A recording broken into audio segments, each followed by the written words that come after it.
Me casé pensando que mi esposo era millonario, pero lo que descubrí después me destruyó por completo.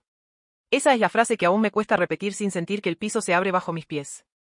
No van a creer cómo una vida que parecía perfecta terminó convirtiéndose en el peor engaño de mi existencia. Mi nombre es Mariana, tengo 32 años, y hasta hace muy poco creía que estaba viviendo un sueño. Crecí en una familia de clase media trabajadora, donde mis padres siempre me enseñaron que lo más importante era la honestidad y el esfuerzo. No éramos ricos, pero nunca nos faltó nada. Yo estudié contabilidad, trabajaba en una firma respetable, y aunque me iba bien, siempre soñaba con encontrar a alguien que me completara. Ese alguien parecía haber llegado cuando conocí a Alejandro.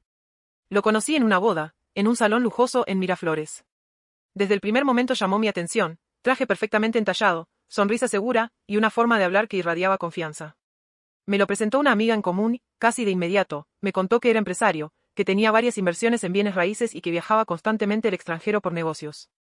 Yo no soy alguien que se impresione fácilmente, pero la forma en que hablaba, la seguridad que transmitía, me hacía sentir que estaba frente a alguien diferente. Durante semanas me llenó de detalles, flores enviadas a mi oficina, cenas en restaurantes donde apenas podía leer el menú porque los precios parecían de otro mundo, viajes relámpago a la playa en camionetas último modelo. Con él, de pronto, yo estaba viviendo la vida que solo había visto en películas. Yo estaba confundida, ilusionada, emocionada, todo a la vez. Había pasado de una rutina tranquila a un torbellino de emociones y lujos. Mis amigas me decían, Mariana, encontraste oro. Ese hombre te adora. Y yo lo creía. ¿Cómo no hacerlo? Nunca hablábamos mucho de números concretos.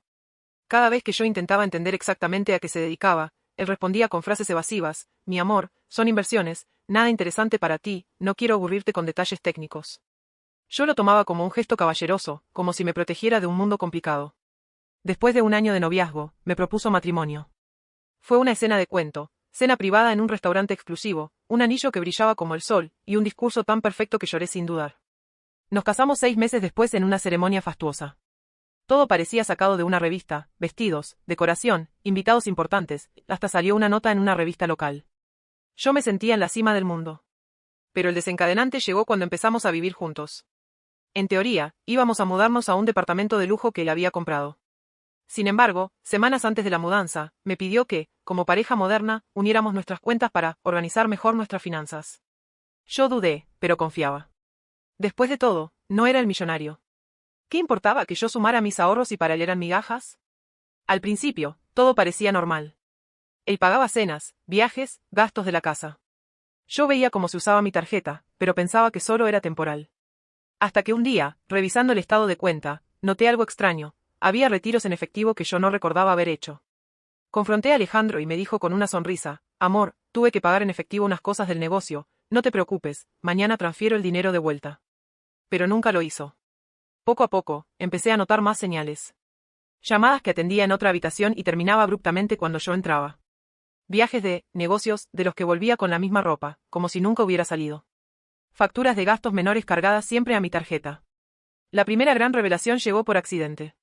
Una mañana, mientras él se duchaba, su celular vibró en la mesa de noche. Yo nunca había sido de revisar teléfonos, pero algo en mi estómago me dijo que debía hacerlo. El mensaje decía: gracias por los útiles, los niños estaban felices. Te amo. El remitente era Claudia Corazón Rojo. Sentí que la sangre se me helaba. Niños. Te amo. No podía procesar. Le enfrenté de inmediato, y su respuesta fue un torbellino de excusas, que era una prima, que exageraba, que todo era una confusión. Lloró, me abrazó, me dijo que yo era su única mujer. Quise creerle, pero en el fondo, algo ya se había roto. Esa misma semana decidí seguirlo. Un sábado dijo que iba a una reunión de negocios en San Isidro. Tomé un taxi y lo vi estacionar frente a una casa en un distrito mucho más humilde de lo que él decía frecuentar. Lo que vi por la ventana me dejó paralizada, una mujer abrió la puerta con 2 niños pequeños que corrieron a abrazarlo gritando, papá. Y en ese instante entendí, mi supuesto millonario no solo no era rico, sino que estaba usando mi dinero para mantener otra familia. Pero lo que descubrí después de esa escena fue 1000 veces peor. Pensaba que ya lo había descubierto todo, pero la primera verdad que salió a la luz era solo una máscara. Lo que parecía claro se convirtió en una falsa revelación que me hundió aún más en el engaño.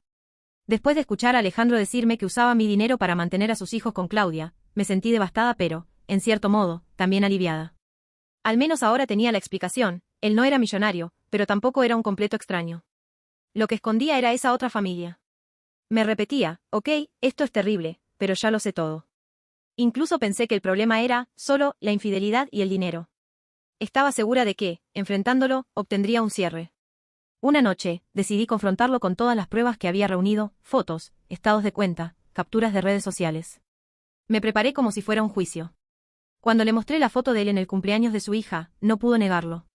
Me dijo, con lágrimas en los ojos, que sí, que tenía esos 2 niños, pero que Claudia había sido un error del pasado. Que nunca me quiso engañar, pero que tenía miedo de perderme si me decía la verdad. Me juró que nunca más había estado con ella de manera romántica, que solo se ocupaba de los niños porque eran su responsabilidad. Lloró, se arrodilló, me abrazó las piernas y me rogó que lo perdonara. Y en ese momento, casi le creí. Durante días, vivimos una especie de tregua. Yo lo observaba con frialdad, pero él se mostraba como el esposo perfecto, hacía desayunos, me dejaba notas cariñosas, incluso empezó a buscar terapia de pareja. Pero había un detalle que no encajaba, los gastos seguían saliendo de mis cuentas. Montos pequeños, pero constantes. Así que decidí dar un paso más allá, contacté directamente a Claudia. El encuentro con Claudia fue devastador. La cité en una cafetería, presentándome como una amiga de Alejandro. Cuando ella llegó, llevaba a su hija de la mano. Claudia me miró con extrañeza cuando le pregunté qué papel jugaba Alejandro en su vida. Y entonces me soltó la bomba. ¿Cómo que quién es? Es mi pareja. Vivimos juntos, cuando no está contigo. Sentí que el aire desaparecía de mis pulmones. No era un error del pasado. No era solo un padre responsable. Era un hombre con 2 vidas paralelas. Claudia me mostró fotos recientes, Alejandro en la sala de su casa, viendo televisión con los niños, abrazándola en Navidad. Mientras yo lo esperaba en mi departamento, él pasaba las noches con ellos. Cuando llegué a casa esa noche, lo enfrenté sin rodeos. Le dije que había hablado con Claudia, que sabía toda la verdad. Alejandro explotó, pasó de la calma a la furia en segundos. Me gritó que había invadido su privacidad, que no entendía la complejidad de su situación. Fue la primera vez que lo vi realmente perder el control. Y por primera vez, me dio miedo. Me encerré en mi habitación, con el corazón latiendo como un tambor. Y mientras escuchaba cómo golpeaba la puerta y me exigía que le abriera, comprendí que la situación había alcanzado otro nivel. Ya no era solo un asunto de engaño. Era un conflicto que podía volverse peligroso. Pero lo que descubrí después de esa noche me demostraría que lo peor todavía estaba por llegar. Creí que había tocado fondo, pero entonces empecé a ver cómo este secreto no solo me destruía a mí, sino que también arrastraba a todos a mi alrededor. Lo que más me sorprendió fueron las llamadas que empezaron a llegar. Primero fue mi mamá, preguntándome por qué Alejandro no había ido al almuerzo familiar. Luego, una amiga que me dijo que lo había visto en un centro comercial con otra mujer y 2 niños. La farsa empezaba a resquebrajarse y ya no podía ocultarlo. La vergüenza me consumía. ¿Qué iba a decirles a mis padres, que habían confiado tanto en él?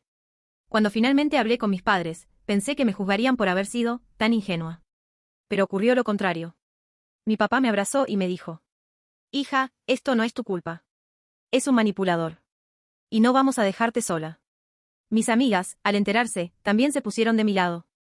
Una de ellas, abogada, empezó a asesorarme sobre cómo proteger mis cuentas. Otra me acompañó a cambiar contraseñas y bloquear accesos. Por primera vez, sentí que no estaba sola en esta batalla. El problema fue que Alejandro también comenzó a reaccionar. Me llamó decenas de veces, me envió mensajes de voz llorando, culpándome de destruir a los niños, diciéndome que Claudia y yo éramos las mujeres de su vida. Incluso llegó a presentarse en la oficina, con un ramo de flores gigantes, fingiendo ser el esposo arrepentido. Yo veía a mis compañeros murmurar, sin imaginar que ese gesto romántico era en realidad parte de un teatro enfermizo. Hubo un detalle que en ese momento no entendí: una de mis cuentas de ahorro aparecía con movimientos que yo no había autorizado, incluso después de cambiar contraseñas. Pensé que era un error bancario. No sabía que era una pista de algo mucho más grave.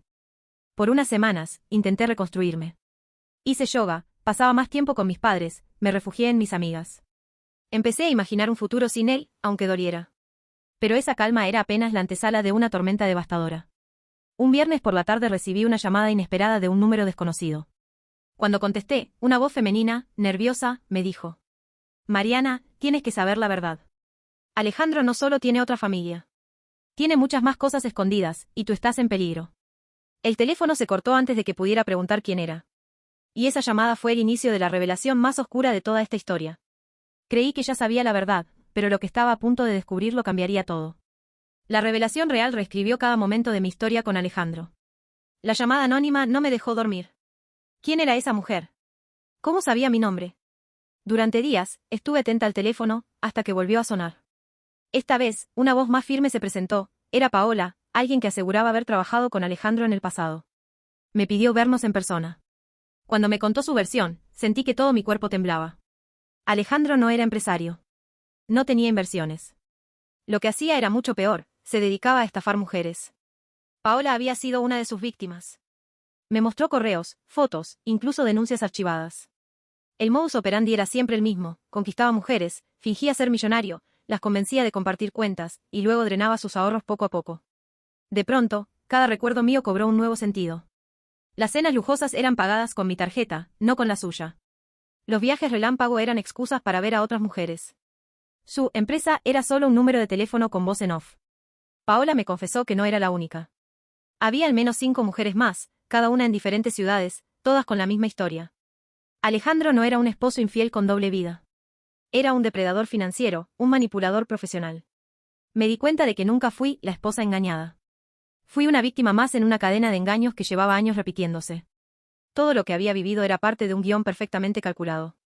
Y lo más aterrador fue cuando Paola me tomó de la mano y me dijo: Mariana, si sigues con él, no solo perderás tu dinero. Puedes perder mucho más. Y esa advertencia se cumpliría de la manera más brutal en la confrontación final. Si pensabas que ya lo habías escuchado todo, espera.